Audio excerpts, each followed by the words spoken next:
సీతని రామ్తో పంపించకుండా మంచి పని చేసావు మహా. ఈ మహాలక్ష్మి ప్లాన్ అంటే అలాగే ఉంటుంది. కాకపోతే ఒక డౌట్ మహా. రామ్తో వెళ్ళొద్దు అని చెప్పగానే సీత సైలెంట్గా ఎందుకు ఒప్పుకుంది? మీ కుట్ర తెలియక సైలెంట్గా ఉంది, తెలిస్తే వైలెంట్ అయిపోతుంది. దానితో మనం మంచిగా ఉంటున్నాం కదా, అందుకే నాకు ఎదురు చెప్పలేకపోతుంది. అవును మహా, నీ ప్లాను బాగా వర్కౌట్ అయింది.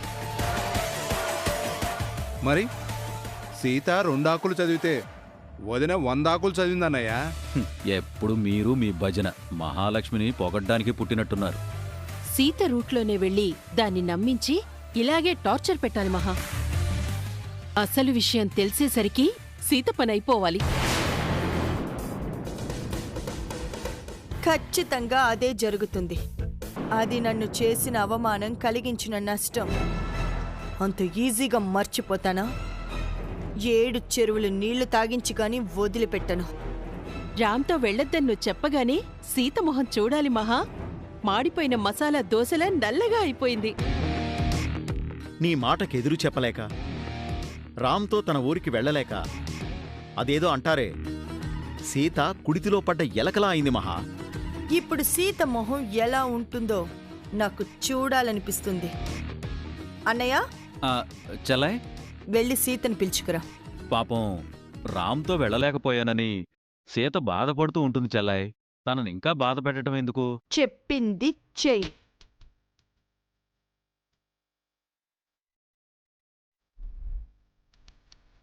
మీ అన్నయ్యని వదిలేస్తున్నాను గాని ఈ మధ్య చలపతి చాలా ఓవర్ చేస్తున్నాడు మహా.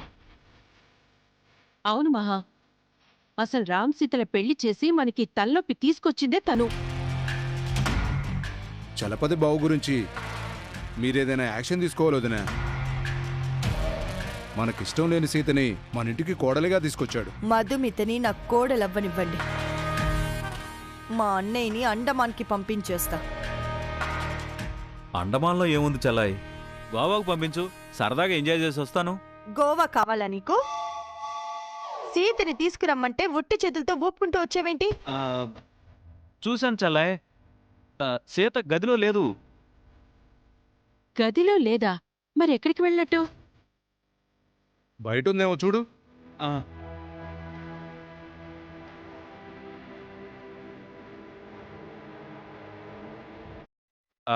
సీత ఇంటి బయట కూడా లేదు. గదిలో లేక బయట లేక సీత ఎక్కడికి వెళ్ళినట్టు? మీరందరూ కలిసి రామ్తో సీతని వాళ్ళ ఊరు వెళ్లకుండా ఆపేశారు కదన్నయ్య. ఆ బాధతో ఏ గుడికో వెళ్ళుంటుంది. ఈ సిటీలో టెంపుల్స్ ఎక్కడున్నాయో సీతకెలా తెలుసు? ఆటో వాళ్ళకి తెలుస్తుంది కదా. ఆటో ఎక్కి ఏదో గుడికి తీసుకెళ్ళమంటే వాళ్లే తీసుకెళ్తారు. మనం అందరం ఇక్కడే ఉన్నాం కదా.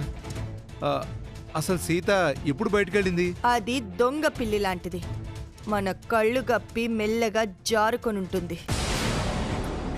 గుడికి వెళ్తే వెళ్ళింది, అక్కడ తను ఏంటి కోడలని చెప్పదు కదా మహా.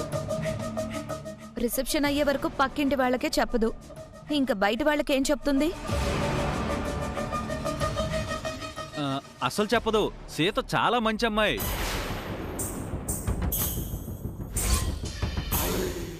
సీత మీతో నిజాయితీగా ఉంటోంది, కానీ మీరే సీతని మోసం చేస్తున్నారు.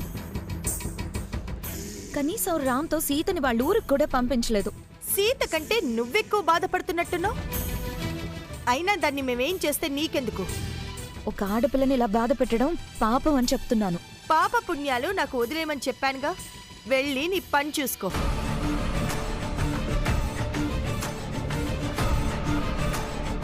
సీత నిజంగానే గుడికెళ్ళుంటుందా మహా? దానికి వేరే దారే ఉంది. రామ్తో వెళ్ళలేకపోయానన్న బాధలో కాసేపు గుడి గోపురాలు తిరిగి ఇంటికొస్తుంది. గుడికైనా మనతో చెప్పి వెళ్ళాలి కదా మహా. చెప్పకుండా వెళ్ళడమేంటి? కనీసం నీకైనా చెప్పాలి కదా వదినా. తిరిగొచ్చాక గట్టిగా వార్నింగ్ ఇవ్వు. అవసరం లేదు. అది ఎక్కడికైనా వెళ్ళినా రిసెప్షన్ అయ్యాక దాన్ని శాశ్వతంగా వాళ్ళింటికి పంపించేస్తాను. సీత నిజంగా గుడికి వెళ్ళుంటుందా? నాకు డౌటే.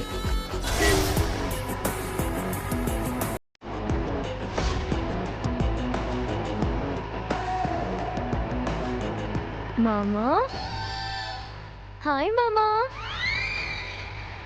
ఏ నువ్వేంటి ఇక్కడ?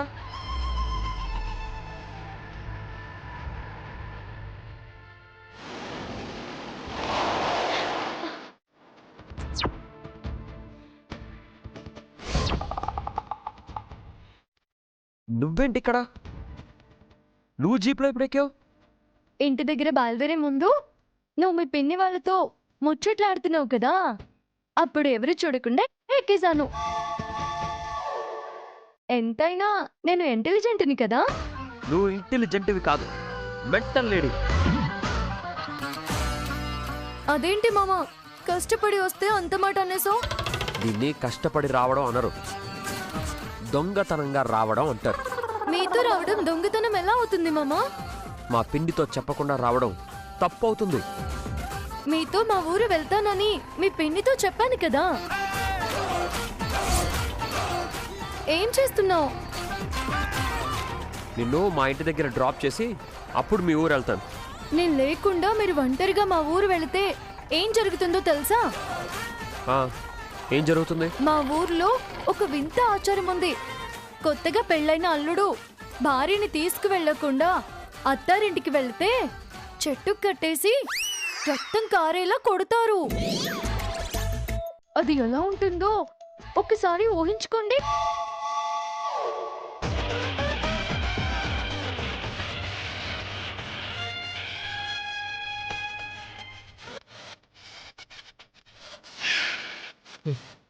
మై గాడ్, ఎలా ఉంది? చాలా భయంకరంగా ఉంది. ఇప్పుడు వెళ్తారా ఒంటరిగా? నిజంగా మీ ఊళ్ళో ఆ వింత ఆచారం ఉందా? మీకంత డౌట్గా ఉంటే నన్ను వదిలేసి వెళ్ళండి.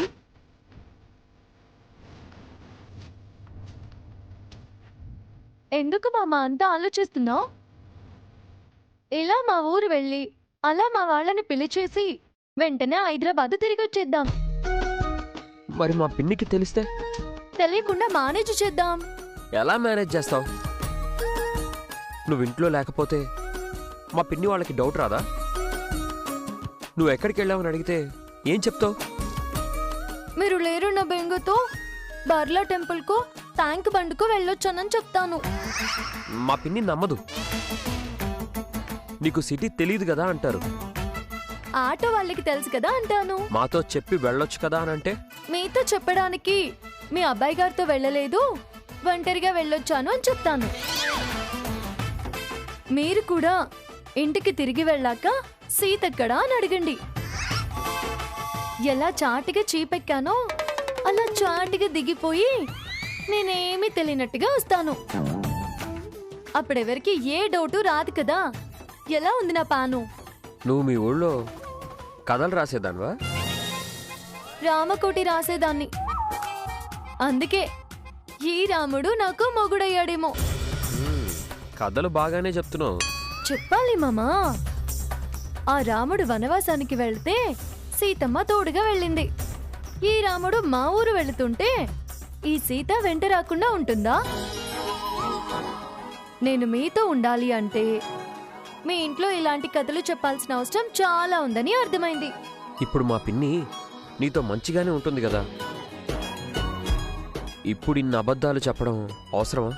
రామాయణం అంతా విని రాముడికి సీత ఏమవుతుంది అని అడుగుతావేంటి మామా?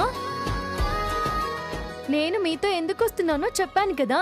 నువ్వు రిస్క్ తీసుకుంటున్నావు సీత. రాముడితో వనవాసానికి వెళ్ళడం సీతకి రస్క్ ఉన్నప్పుడు మీతో మా ఊరు వెళ్ళడం నాకు రిస్క్ ఎలా అవుతుంది? ఈ ట్రిప్ మధ్యలోనే మా పిన్నికి నీ గురించి తెలిసిపోయిందంటే చాలా పెద్ద ప్రాబ్లం అవుతుంది. ఆ ప్రాబ్లం వచ్చినప్పుడు చూసుకుందాం. ఇప్పుడు పదండి. Right right.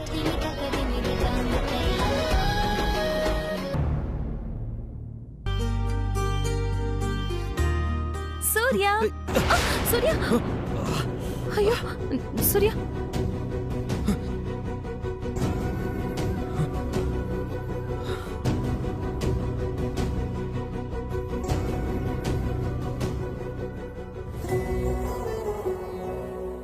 Sorry Surya, I'm so sorry.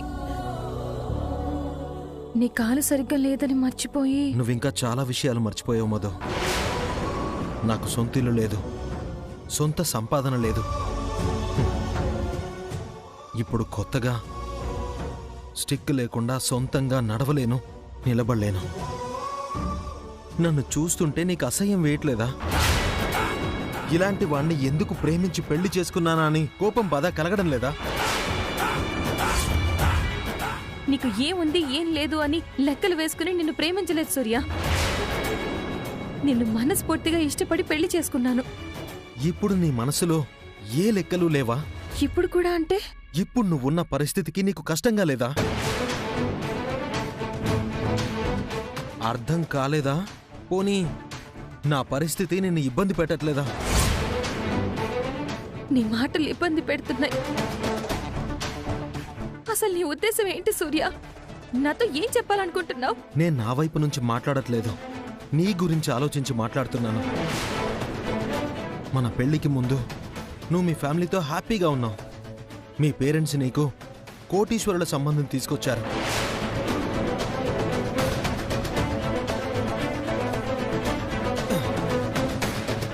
ఆ సంబంధాన్ని కాదని నన్ను పెళ్లి చేసుకున్నావు. నా దగ్గర పైసా లేదు, అన్న వదినల మీద ఆధారపడి బతుకుతున్నాను. నా వల్ల నువ్వు మా వదినతో మాటలు పడాల్సి వస్తుంది. ఇంట్లోంచి బయటికి వెళ్తే వీధిలో అడ్డమైన కుక్కలన్నీ నిన్ను చూసి మొరుగుతున్నాయి. అవిటివాడి భార్యగా అవమానాలు పడుతున్నావు.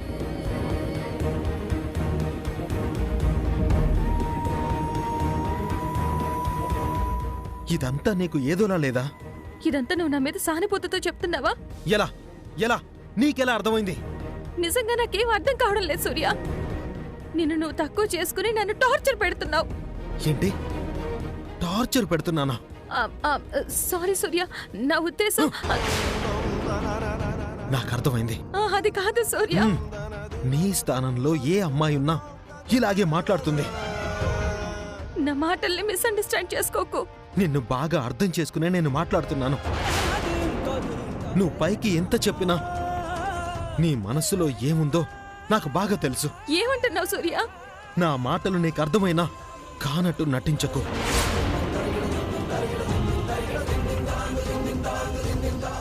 నేను నటించడం ఏంటి సూర్య? ఎక్కడికి వెళ్తున్నావు? కుంటివాడు చేసే ఉద్యోగాలు ఏమైనా దొరుకుతాయేమో వెతుక్కునొస్తాను.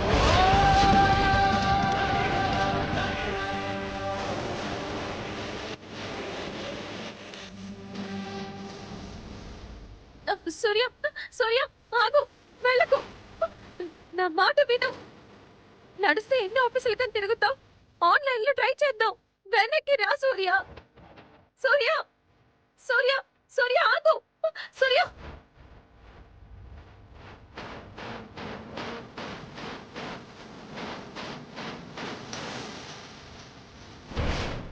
ఏమైంది మధు?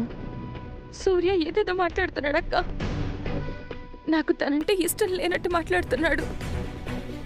నా వల్ల ఏం తప్పు జరిగిందక్క? కొన్ని తప్పులు చేసేటప్పుడు తెలియవు మధు. మనం బాధపడతాం చూడు, అప్పుడు ఆ తప్పులు బయటపడతాయి. ఇప్పుడు నువ్వు బాధపడుతున్నావు కాబట్టి బాగా ఆలోచిస్తే నువ్వేం తప్పు చేశావో నీకే తెలుస్తుంది.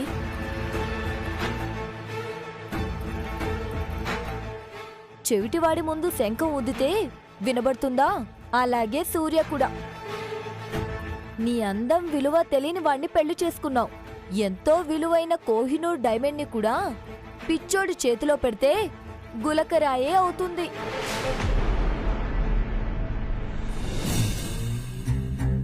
ఇనుముతో చేరితే నిప్పుకు కూడా సమ్మెట దెబ్బలు తప్పవన్నట్టు సూర్య పక్కన ఉంటే నీకు అవమానాలు తప్పవు. ఇప్పటికైనా తెలిసిందా నువ్వు చేసిన తప్పేంటో? నీకు తగని వాణ్ణి నువ్వు కట్టుకున్నావు, కష్టాలు పడుతున్నావు. సారీ అక్క, నేను సూర్య గురించి అలా అనుకోలేను, ఆలోచించలేను.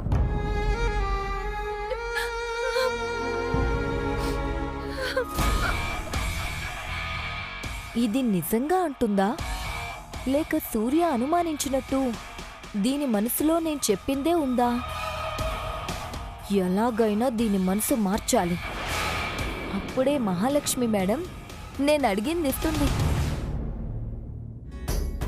అలాగే వదినా, తప్పకుండా వస్తాం. ఎవరే లలిత వచ్చింది? పక్క వీధి సరస్వతి గారత్తయ్య. 20వ తారీఖు వాళ్ళ అమ్మాయి ఓణీ ఫంక్షన్ ఉందట. మనందర్నీ రమ్మని పిలిచింది. అదే రోజు హైదరాబాద్లో మన సీత రిసెప్షన్ ఉంది కదక్కా. అవునరా శివ, ఆ ఫంక్షన్కు తన అత్తింటి వాళ్ళ నుంచి పిలిపొస్తుందని సీత ఫోన్లో చెప్పింది. ఇంతవరకు ఎవరూ రాలేదేంటి? వస్తారులేమ్మా, ఇంకా టైం ఉంది కదా. ఎంత టైం ఉంటే మాత్రం వియ్యంకుల్ని ముందే పిలవాలి కదా బావా. మనం సంతోషపడతామని మన తృప్తి కోసం సీత అలా చెప్పిందేమో. మనల్ని పిలవడం ఆ మహాలక్ష్మికి ఇష్టం లేదేమో. అలానే ఎందుకు అనుకుంటున్నావు?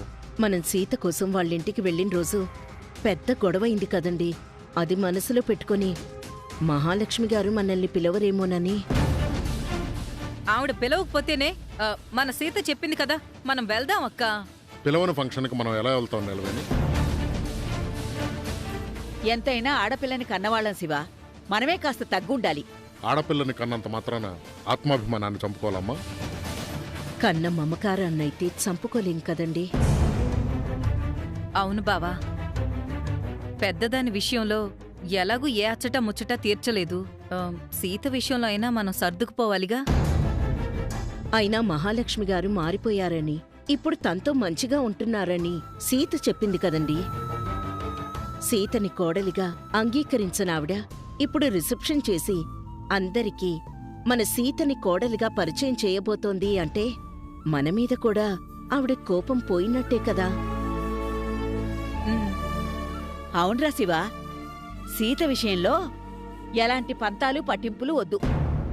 మనం వెళితే సీత సంతోషపడుతుంది. దాని ఆనందమే మనకి ముఖ్యం. అయినా మనం మాట్లాడుకోవడం ఎందుకు? ఆ ఇంటి నుంచి మనకు పిలుపు ఎప్పుడొస్తుందో సీతనే ఒక మాట అడిగి కనుక్కుందాం. కరెక్ట్ నీలా, ఒకసారి సీతకు ఫోన్ చెయ్యి.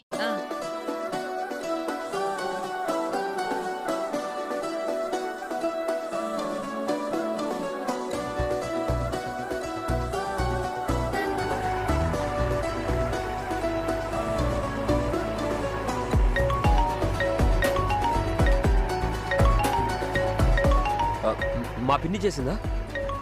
కాదు, మా పిన్ని చేసింది. హలో పిన్ని. హలో సీత, నాన్న మాట్లాడతారంట. ఇదిగో బావా. హలో సీత, చెప్పండి నాన్న. మీ రిసెప్షన్ 20వ తారీఖు కదా? అవును నాన్న. రిసెప్షన్కి మమ్మల్ని పిలవడానికి మీ అత్తింటి నుంచి ఎవరొస్తున్నారమ్మా? చెప్తే మీరు థ్రిల్ అవుతారు నాన్న. కొంపతీసి మహాలక్ష్మి గారు వస్తున్నారంటే? కాదు పిన్ని, అందరికన్నా పెద్దవారు వస్తున్నారు. మీ మావయ్యగారు వస్తున్నారా సీత? కాదు నాన్నమ్మా. మరి ఇంకెవరు వస్తున్నారు సీత? మీ అల్లుడు కూతురు వస్తున్నారమ్మా.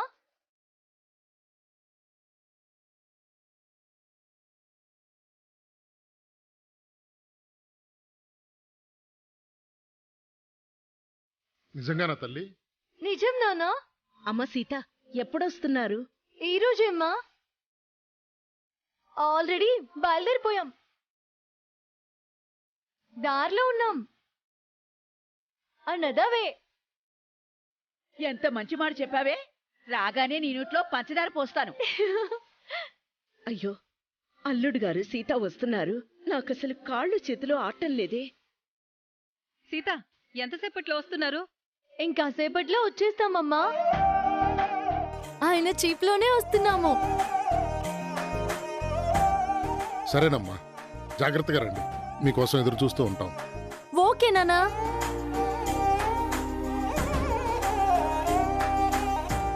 ఆడపిల్ల పుట్టింటికి వస్తుందంటే తన అమ్మా నాన్న ఎంత ఆనందపడతారో విన్నారా మామా?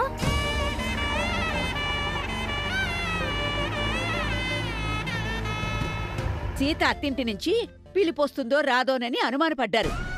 ఏకంగా అల్లుడు గారు సీతే వస్తున్నారు. సంతోషమేనా శివా? సీతని కోడలిగా ఆ ఇంట్లో అడుగుపెట్టనివ్వని మహాలక్ష్మి గారు రామ్ని అల్లుడిగా ఈ ఊరికి పంపిస్తోంది అంటే మన సీత చెప్పినట్టు ఆవిడ నిజంగా మారిపోయారండి. అంత సీత అదృష్టం అక్క. దాని తలరాతిప్పుడు మారిపోయింది. మనకే ఇంత సంతోషంగా ఉంటే సీతకి ఇంకెంత సంతోషంగా ఉందో.